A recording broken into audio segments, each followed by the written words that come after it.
Right to be Read podcast, episode number 62, interview with Heather Hart.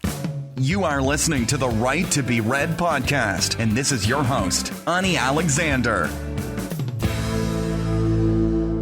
Hello, everyone, and welcome to the podcast that inspires and encourages writers.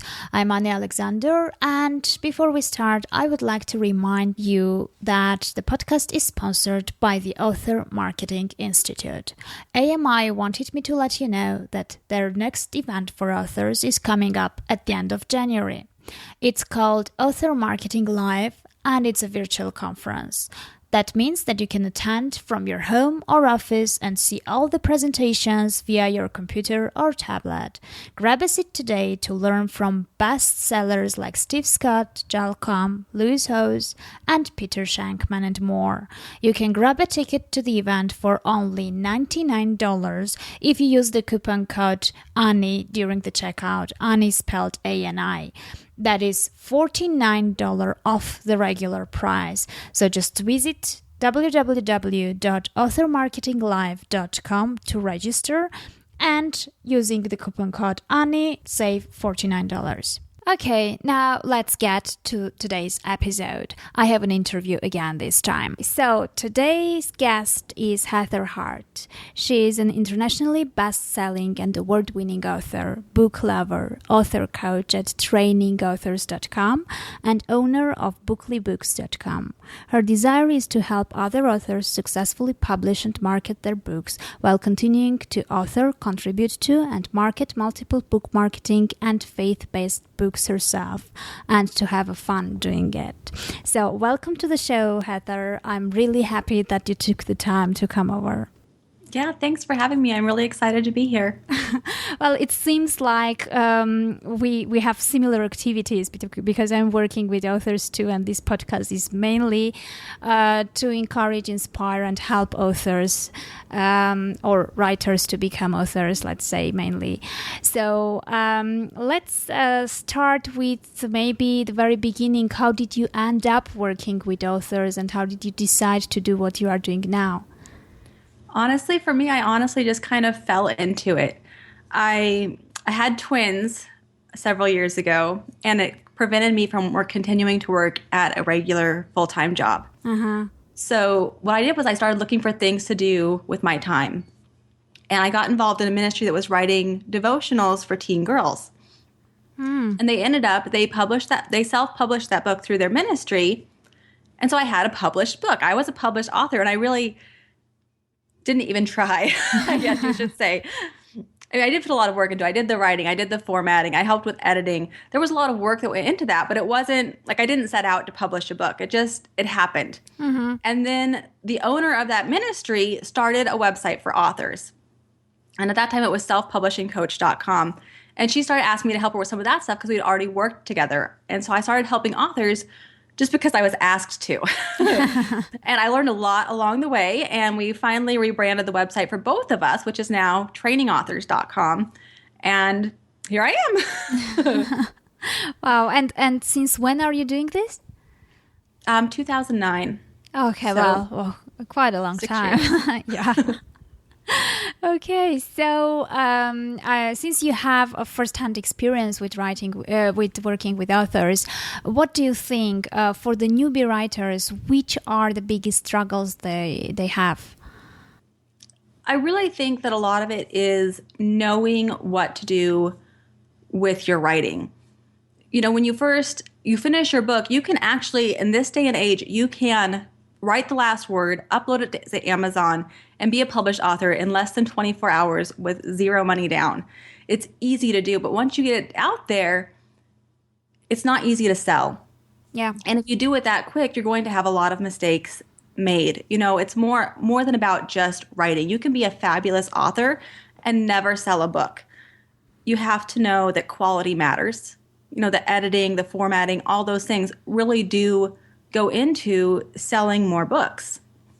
Yeah. If you want to get your message out there, it has to be done well. Yeah, exactly. And I have this feeling that most of the authors are really impatient once it's written. They really want to have it out as fast as possible. And very few realize that, rushing in and not really finalizing the book before it's published may really cost a lot at the end. So what are the things that that absolutely have to be done before it's uploaded on Amazon? You absolutely have to have it edited. That is one of the biggest things that readers could critique your book for, is editing mistakes. Simple little mistakes that even if you just reread it through by yourself, you would have caught. So at least self-editing, and really you should pay to have somebody else edit it or get a second set of eyes on your book.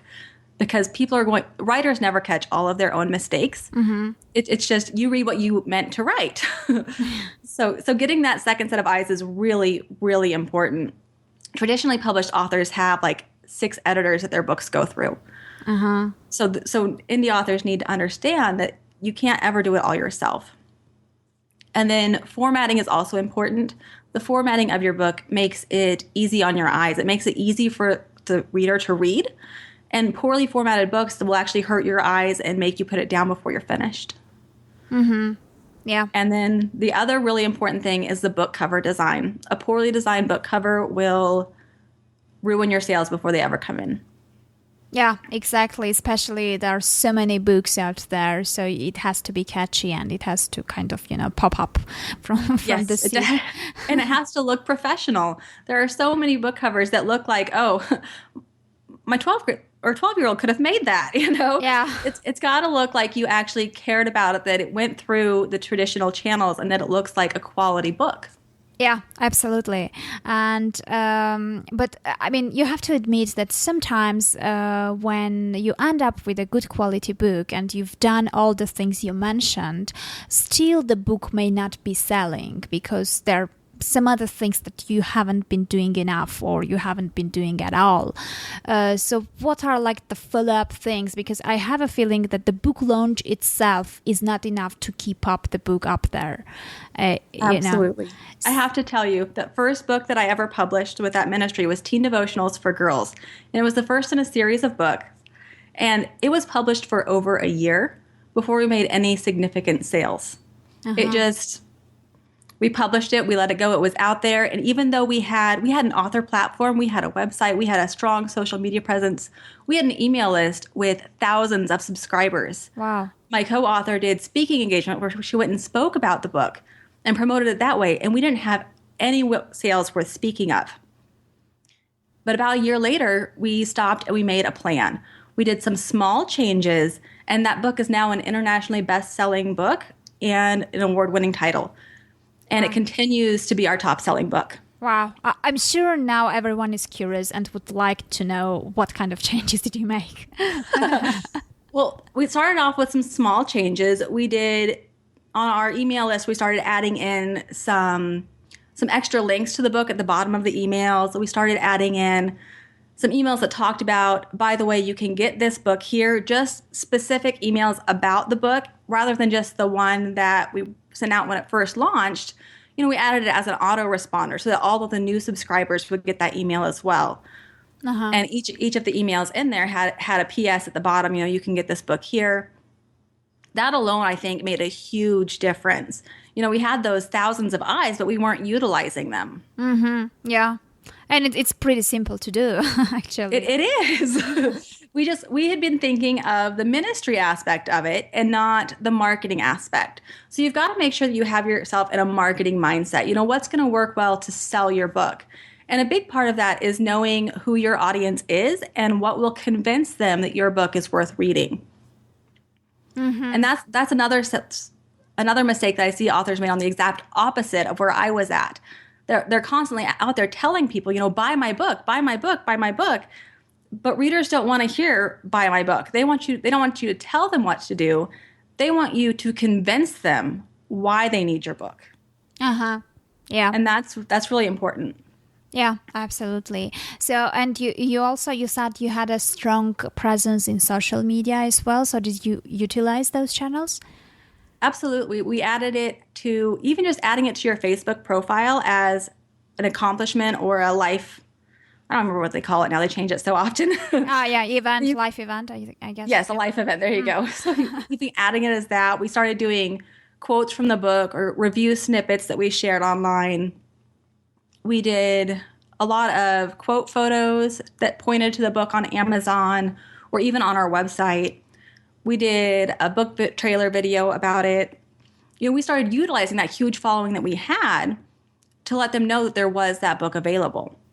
Okay. But again, we did it in a way that they wanted to know more, not just, hey, buy this. It was, this is a quote from this book. This is what you will learn by reading this book. Yeah, I see. Well, you mentioned that you already had a big following by the time you had published the book, and that's obviously not the case for many of us.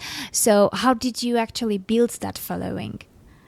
Well, that following was actually in place before I started working with the ministry. However, I'm working on a different series now where I have been building my own following. So I do know that side of things. And a lot of it is networking with other people who already have a following and getting them to share to their following about you. You can do that through blog hops. You can do that through interviews or guest posts or whatever it is. But getting to know other people who are already in your niche and who already have a following can really be a great way to get yourself off of the ground. Okay, I see. And since you haven't written just one book, you have several. What do you think? What's the key to the productivity and using your time of writing in a productive way? Do you have any specific things that help you out with that? I think the most helpful thing you can do is have a plan and set some goals. Like, know what you're trying to achieve. If your main focus is writing, make sure that you have that hour or 3 set aside every day to get your writing done so that marketing tasks don't take over. Or if your main project is to build your following, make sure that you don't spend all day writing and never work on building that following. You've got to have a way to balance your time. Mm-hmm. And for me, writing out how much time I want to spend on each topic and just kind of time boxing my time and then scheduling out on my planner what I'm doing when has really helped me be more productive. Okay, and you're still balancing it also with the family and the twins and everything else. Yes, I actually have 4 kids total, so it's not... Wow. I don't have time to spare. Oh, yeah. You have to be really, really organized to manage everything on time. Yes. I can imagine. Okay, so and let's talk about a bit about your long experience with working with writers. What are they expecting from you, and what they are getting? I mean, what do you have? You have online trainings, and because very often, why I'm asking is because very often people get overwhelmed with too much information and too many courses and options and different, promises that self-publishing coaches make, and most of them are about making the writers #1 Amazon best-selling authors, etc., etc. So what's your approach? How are you approaching this? Well, our main goal is to teach authors how to do things themselves. And we do have several courses available on trainingauthors.com, but we present them in a way that you pick what's best for you. Where are you at right now, and what do you need? Mm-hmm. Our main focus right now is on teaching authors to create that book marketing plan, to be able to decide what your goals are and what you need to do to accomplish them, and then organize your time in a way that you can get that done. Mm-hmm. So we've done that in 2 ways. You can get our free Building a Book Marketing Plan training by signing up for our newsletter, or at the end of last year, we launched a program called the Sell More Books 30-Day Challenge, where we take authors step by step through the entire process from beginning to end, from optimizing your book to having that plan in place to actually get it in front of readers' eyes. And I really think that's the best thing an author can do, is to know what they're doing, have their goals, and know how they're going to accomplish them. Yeah, well, I think that's the best approach. I mean, I'm also advocate of, teaching them how to do things, because I think that if a person is a writer, it's not a one-time shot, and it's not like a one book that he's going to write. So it's much better that they learn things themselves and repeat and polish and practice things with the time and with their next books, rather than paying every time for someone to help them out with each next book, I guess. Yes, it could save you billions. Yeah. Okay. So, what do you think? I mean, which are like the most important elements in marketing that one should? I mean, if nothing else, those 2 or 3 things absolutely have to be done. I really think the very most important thing is just taking the time to connect with your readers. Be active on social media and talk to them, engage with them. If they send you an email, take some time to respond to them. Let them know that you're a real person and that you do care. Because if they think that you're just out there to sell them a book, they're really not going to respond to that. They don't need somebody else that's just trying to get their money. They need somebody who's willing to help them, especially if you're a nonfiction author. But the same thing is true for fiction authors. If you want to sell to a reader continuously, you have to build a relationship with them. Just having them read your first book isn't enough to sell your second book. You have to build that relationship with them and get them to follow you online so that they know when you're publishing your next one. So they care about you. They want to help support your work because they know who you are. It's all about being real. Mm-hmm. Yeah, I see. Well, it's easy to engage with your readers when they approach you or write you, and you know who you are. But how do you come to that stage when you get approached by the readers? How do you make them get engaged? You can do that through several ways. If you're a blogger and you do it on your blog, you could leave questions at the end of your blogs for them to respond to. You can ask questions on social media.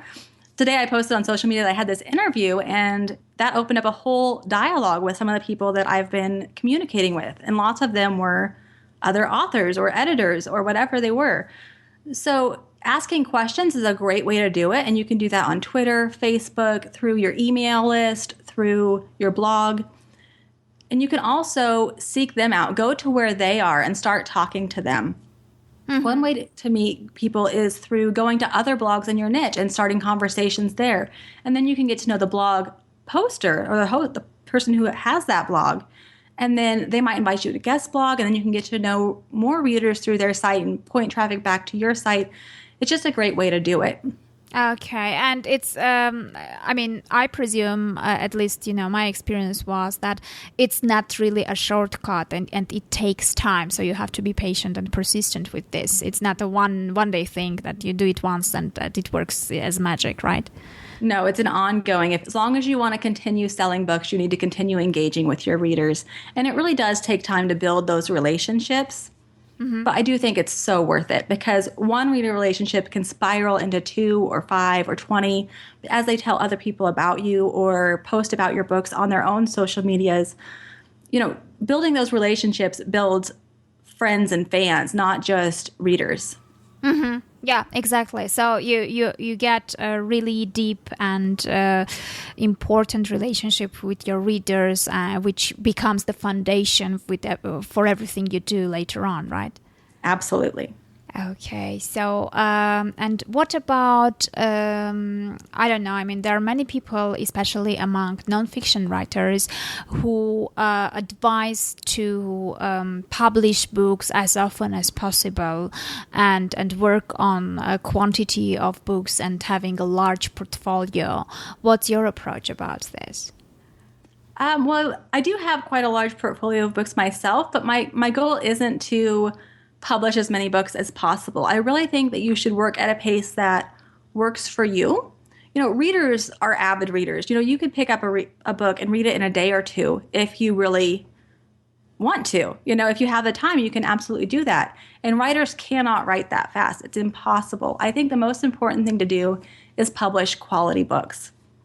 If you publish 100 books a year, but they're all short novellas or teeny tiny ebooks that haven't been edited or formatted, and they aren't really worth paying for, you're not really going to win any fans. You're not going to make any of those long-lasting relationships or get those long-lasting readers. It's all about the quality. You've got to make sure that you write books that people want to read and that will build your following and not alienate them. Okay, so as long as you keep the quality, I mean, that's the frequency you should follow, I presume. Yeah. Yes. So if you can only write one book a year and have it be a quality book, that's all you should do. But if you have the time to write faster and edit faster and all those things that go into quality book, you can absolutely publish more than that. Mm-hmm. But you have to work at a speed that works for you. Okay. And what I think that you have a list of useful tools that authors can use. And you recommend as well, which are like the most effective ones that you've been using as well? Well, I think we have a ton of tools on that list at this point in time because there's so much that's helpful for authors. I know, that's why I'm asking, like, which ones would you kind of select as one of the top ones out of the long list you have? Well, I definitely think that having a website and email list are two of the most important things you can do. So to that end, I use Bluehost for my own websites. They're a hosting company that's pretty affordable for authors. And then we use WordPress for our author or for the website base. Yeah, same here. And it's really easy to use. I think it's the best option there is out there for authors if you don't want to pay a professional designer to control your website. And I do think that having control over your own website is a huge important thing for an author, so you don't have to go back and pay somebody to update it every time you want to update your website. Yeah. And then for emails, for trainingauthors.com, we use Traffic Wave, and it's really affordable. It's only it's less than $20 a month, and then you can send out as many emails as you want to as many lists as you want. And it's been a huge lifesaver for our business. For my other website that I'm just starting, I've actually switched to using Rapid Mailer. And it's, instead of a monthly fee, it's a one-time you pay for it and you have it. And then it sends out the emails via the WordPress site. So it's just kind of like a plugin that you add. Uh-huh. And it's been great to not have to log into something else. However, whichever you do, having an email list is important. So I would recommend one of those two things. Amember is good too. We used to use that, but it's a little bit more expensive as your email list grows. Mm-hmm. Yeah, I see. And what about, I mean, with email marketing, the biggest challenge, I guess, is getting higher open rates and click rates as well, and having people engaged with the messages you are sending out. Did you find something that works really well for you in that respect? I think part of it is having the right subject line in the email subject line. Having that as something engaging or something that makes them want to open it is huge. Mm-hmm. The other thing is just consistently delivering quality content that they want to read, that's going to help them, because they don't have time just to waste their time reading emails. You know, I've got 1,000 unopened emails in my email inbox. I just don't have time to go through them all. But the ones that look like they come from people I trust or are quality information that I'm going to want to know about, those are the ones that we open first. Okay, so that also takes time to build this relationship and trust that you're talking about. So yes, and really that trust is built within your first 4 or 5 emails. If the first 4 or 5 emails I get from you are spam, I'm not going to open anymore. That trust is already gone that fast.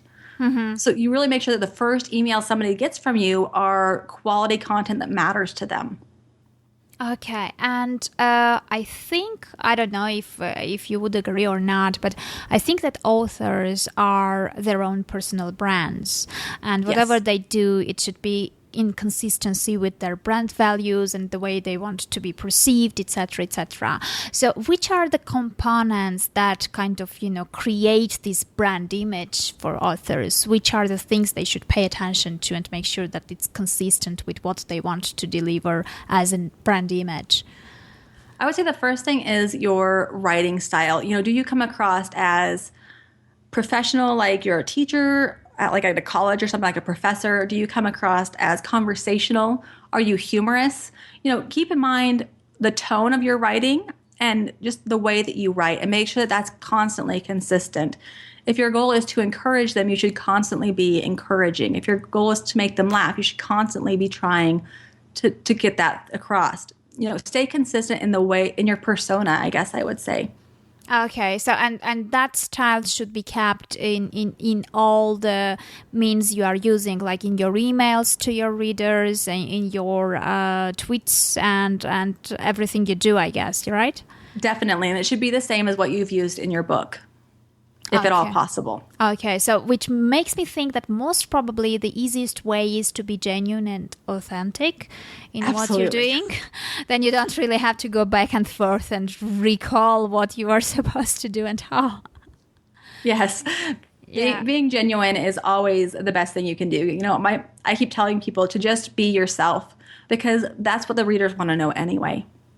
Okay, and what about, based on your experience with working with writers, in average, how long does it take to build sufficient level of audience and to have enough books in order to get to a certain level, which is sufficient enough to kind of to overcome these writer's doubts and overcome this feeling that you're aspiring writer, or you're becoming a writer, etc. What makes people kind of believe in themselves and be ready to tell that they are writers actually? I honestly think that depends on the person, because some people, as soon as they have that first book published, they are screaming to the world that they are an author. Mm-hmm. But other people, they might have 5 books out and be going, I think I'm getting the hang of this. I might be ready to announce that I'm an author. For me, my first book was published for years, or at least over a year. And I was writing my second and had an idea for my third before I was even like, oh my goodness, I'm an author. Wow. When did that happen? It depends on who you are and how your mindset works. Okay. But I really think that the best way to encourage yourself as an author is, once that first book is published, go through the positive reviews and see what other people are saying about you as an author, because that's been the most encouraging to me. When people read my book and say, wow, this really helped me, I'm like, really? Wow. Well, I do know what I'm talking about. Yeah, that's what I'm doing usually. I'm going through reviews for the books and for this podcast as well, in order to kind of, when the doubts come over, I'm kind of, I'm saying, okay, this is how I'm going to fight you with.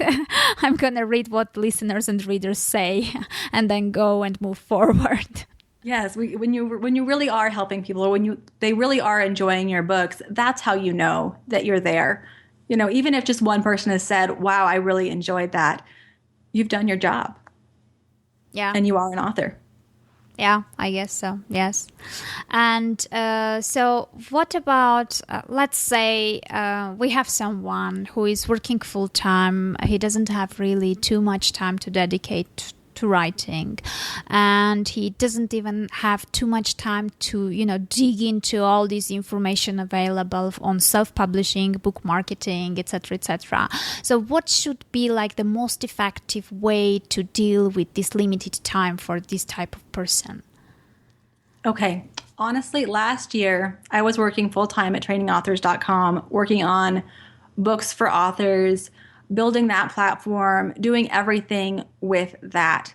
And on the weekends, just in a few hours every weekend, I was able to put together my new website and write 2 books and outline 3 others and start building that following. So if you have a goal, you can accomplish it in whatever time frame you have available, as long as you are passionate about it. Okay. So really, I think it was less than 3 hours every weekend is what I did, and it worked. And I haven't built the following up quite where I need it to be yet, but I am working on that more this year.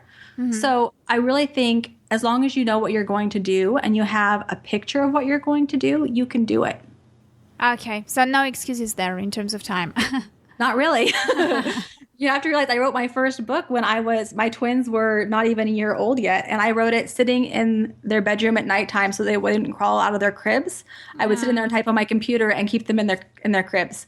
So you can do it. You can multitask. You can fit it into your schedule if it's something that you really want to do. Okay, so it's all about how bad you really want it. I think so. Yeah, well, I agree actually, because I have listeners who have a full-time job, who have families, who have other obligations, and who kind of wake up much earlier in order to squeeze in 1 hour for writing. Or there are some who write on lunchtime, and there are some who write late at night before going to bed. So there's always a way, and there are always some times that you can really squeeze in. It's just about the desire and how serious you are about this. Exactly. Okay, well, before we wrap up, just if you had to give just one advice which you think is the most important one for writers in general, not specifically about book marketing or anything else, just a writer, someone who writes books, what would that advice be? What is one thing that you think is the most important thing that they shouldn't forget? That even though you can make it to a published author, or that no matter where you're at, you can always grow and improve. There's always something you can learn. There's always more that you can do. I guess that it's never finished. It's a journey. It's kind of like, I guess I would say it's a lifestyle. Being an author is part of who you are, and it's part of what you do. And if you want to publish your books, or you want to write another book, you've got to dedicate some time to that. It's got to be part of you. And even after it's published, it's still part of you. It's almost like raising a child. You go through that writing phase, which is the pregnancy phase, where it's literally embedded into you. And then it's published, and you've given birth to that book, and you've still got to rear that book. I have 4 children. They are in my life every single day. I'm doing something to help them learn and grow. And the same thing is true for our books. We have to be out there marketing them and investing time in them if we want them to succeed. Mm-hmm. Well, I truly like this comparison. It's really, I never thought of it like that, but now when I'm looking back, that's like, you couldn't put it in a better and more exact words, I guess. Well, thank you so much for spending this time with us and sharing your expertise. Where can our listeners find you? You can find me if you're looking for tools for authors, you can find me at trainingauthors.com. That's where I work with Shelley Hitz to help authors succeed. Or if you want to find out more about the books that I write, you can find me at paulandheatherhart.com. Okay, great. Well, thank you very much. And I wish you lots of success with your books and with this difficult work you're doing with authors. Thank you so much. Thank you. Well, that was it for today. A reminder once again, as I already told in the beginning, the Author Marketing Live is a virtual conference which will take place at the end of January. You can grab a ticket to the event for only $99 if you use the coupon code ANI, A-N-I, during checkout. That's $49 off the regular ticket price. Just visit www.authormarketinglive.com to register. Well, it seems that this was everything for today. And as always, thank you very much for listening to the podcast. I truly appreciate every single one of you. Thanks a lot. You keep me moving forward and keep me motivated. Take care, keep on writing, and I'll meet you in the next episode.